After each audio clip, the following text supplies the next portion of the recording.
how to verify your Roblox age without ID. So if you want to verify your Roblox age, then first open up your Roblox application and make sure that you have a stable internet connection.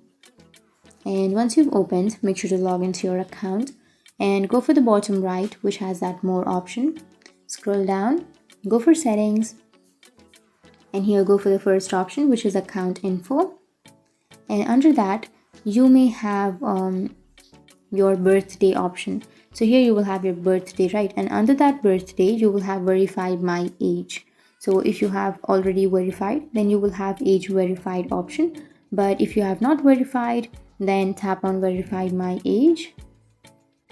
And from here, to verify your age, you need to prepare a valid ID. So you need to have driver's license or passport or ID card or resident permit. And you also need a smartphone to continue.